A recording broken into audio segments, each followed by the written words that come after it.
Olá, aqui professor Aécio Flávio Lemos para gravar mais um vídeo que ficará à sua disposição no YouTube.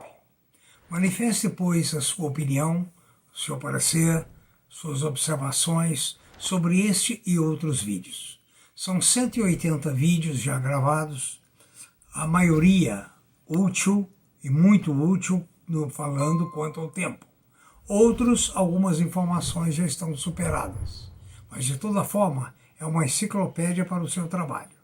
Também manifeste suas opiniões pela previsioneseconômicas@gmail.com ou em www.previsioneseconomicas.com.br você encontra a lista dos nossos vídeos, assim como outras informações. Nós vamos falar agora dos anos 50. Não é dos anos 50, 1950, rock and roll,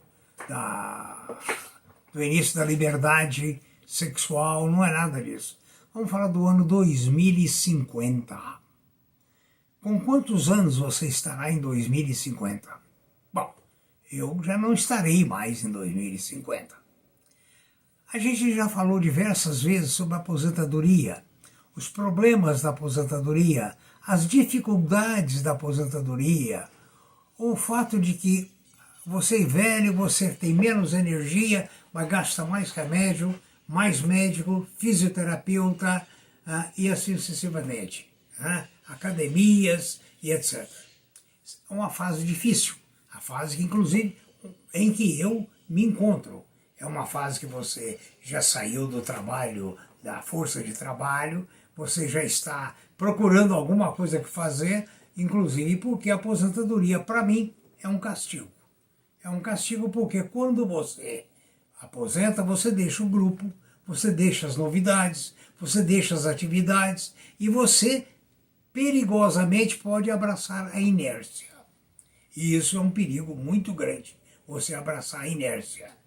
A inércia vai te dar a sensação do vazio. O vazio vai te dar a sensação da frustração. Por isso é preciso ter alguma coisa, alguma atividade.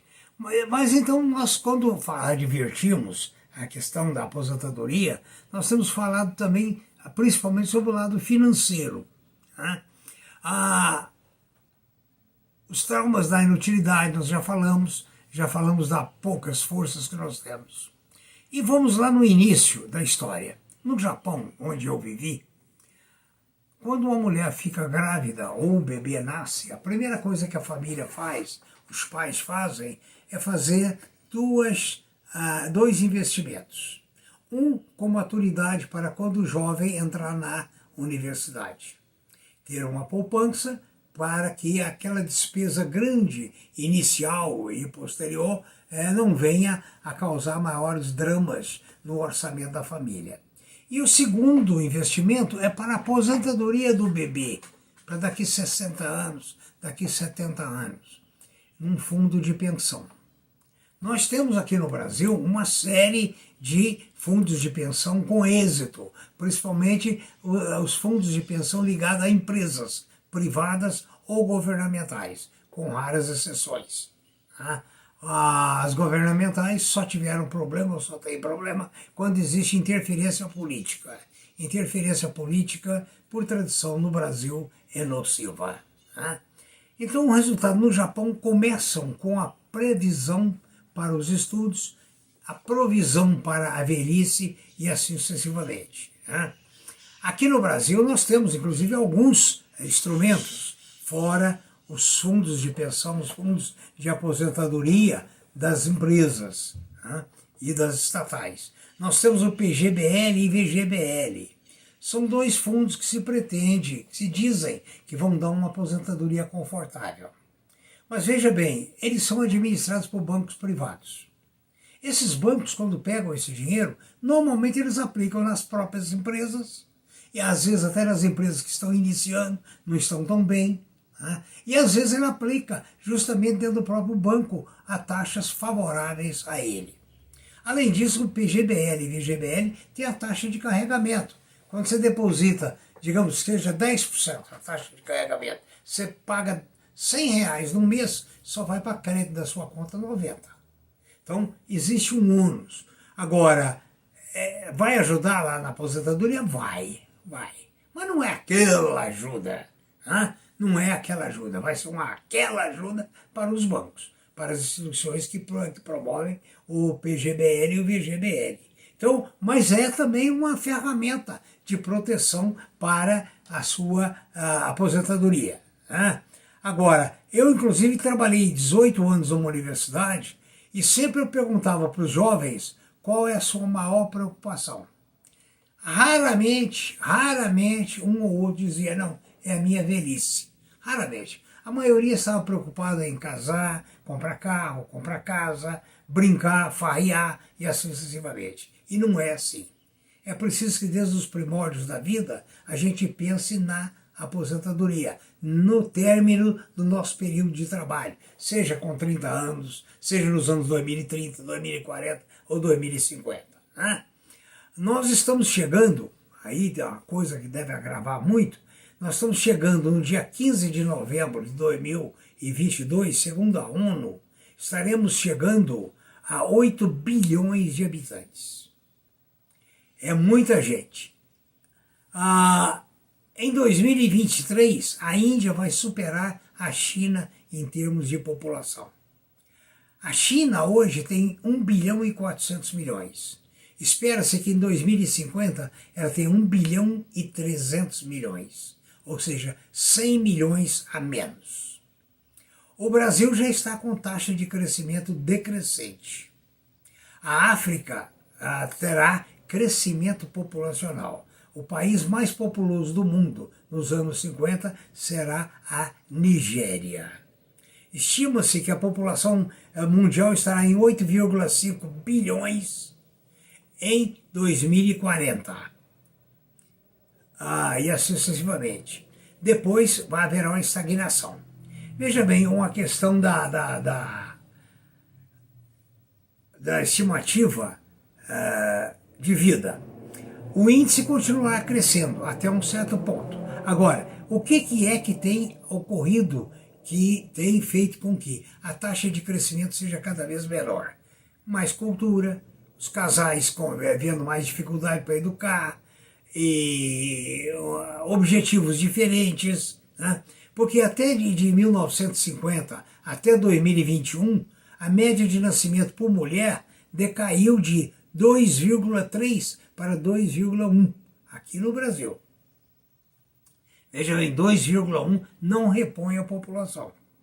2,1 você tem que considerar a taxa de mortalidade. Então 2,1 já é negativo. No mundo, 55 países já vêm caindo a sua população geometricamente. Croácia, Japão, Bósnia, Hungria, Romênia, Letônia, Ucrânia e outros já estão há algum tempo com diminuição populacional. Tanto é que nós já comentamos em outro vídeo que na Itália tem locais, tem vilas, que a prefeitura está dando a propriedade ou vendendo por um preço irrisório, 10 mil reais, 20 mil reais, desde que a pessoa recupere aquela propriedade e more ali. Porque a tendência das vilas é o esvaziamento por causa da falta de emprego. Né? Então, resultado, há muito tempo, esses países que eu citei já têm taxa de crescimento muito abaixo de 2,1, que seria a taxa teórica de reposição. Né? A Índia vai continuar crescendo até 1 bilhão e 700 milhões. O Brasil vai parar de crescer em 2050 com 231 milhões de habitantes. A África subsaariana, a média de filhos é de 4,6 por mulher. E vai dobrar de tamanho a maior parte da população africana. A Nigéria é hoje o mais populoso do mundo e deve superar tranquilamente a Índia. A África terá a maior população do mundo, então. A Inglaterra, agora observe bem, o que acontece com os países que têm muita gente?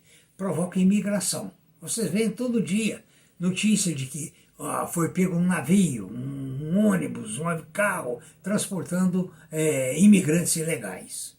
Tá? E tem os imigrantes legais. Veja bem um dado impressionante. Quando eu estava agora na Inglaterra, me informaram que 49% da população da Inglaterra não tem sangue inglês de origem. 51% é de origem inglesa. O que aconteceu? Como as mulheres passaram a ter menos filhos, a Inglaterra entrou em declínio de produção de filhos há muitos anos. Vem compensando a sua falta de mão de obra com o quê? O declínio da produção de mão de obra com a imigração. Então, a imigração será uma das grandes molas do desenvolvimento nos próximos anos. Longevidade. Em 2019, era de 72,8 anos. Ou seja, de 2019, 72,8. 9 anos antes, em 1990, em 1990, a longevidade estava em 63,8. Então, de 90 para 2019, o crescimento da população, a taxa de mortalidade, a taxa de vida subiu de 63,8 para 72,8. A expectativa é que a expectativa de vida cresça em mais 4 pontos. A terceira idade hoje tem 10% da população mundial. Em 2050 terá 16%. Agora veja bem, haverá mais idosos com mais de 75 anos do que crianças com menos de 5 anos. A força de trabalho diminuirá. Então é preciso treinar melhor as pessoas para que haja mais produtividade, porque o número de mão de obra será menor. Olha a responsabilidade nossa, dos pais, dos avós e das pessoas. Agora vem um problema. O custeio da aposentadoria com a saúde cada dia vai ser mais caótico. Há países como a Noruega, o Japão e alguns outros, principalmente do norte da Europa, que têm feito provisões para superar esse problema. A Noruega, por exemplo, dedica todo o petróleo para a terceira idade. Ou seja, o Fundo Soberano da Noruega visa dar uma estabilidade para a terceira idade. Agora, e no Brasil? O que vai acontecer? Nossos políticos estão pensando como sustentar esses senhores, você, daqui 30 anos? Será que estão pensando? Não, eu não acredito. No Brasil não existe política pública séria. Aliás, até agora pouca coisa tem sido séria no Brasil. Então, você que tem que tomar suas providências. Você tem que ver o que você vai fazer. Você que tem que ouvir esses vídeos todos, procurar outras opiniões, ouvir outros técnicos, ouvir outras pessoas, para que você então possa se prevenir, se provisionar para ter uma terceira ou quarta idade menos problemática, menos difícil. Difícil vai ser de todo jeito. Com saúde não se brinca. Agora, a saúde divorciada de atitudes governamentais, então é o caos. Você decide como você vai fazer, o que você vai usar, quais as providências que você vai tomar. Boa sorte, eu já não tenho que preocupar com isso, eu não estarei lá. Terminamos esse vídeo e um fato interessante ocorreu. Eu disse a vocês um fato comprobatório, que a Inglaterra estava, agora em agosto, com 49% da população de sangue não inglês. Ou seja, 49% são imigrantes.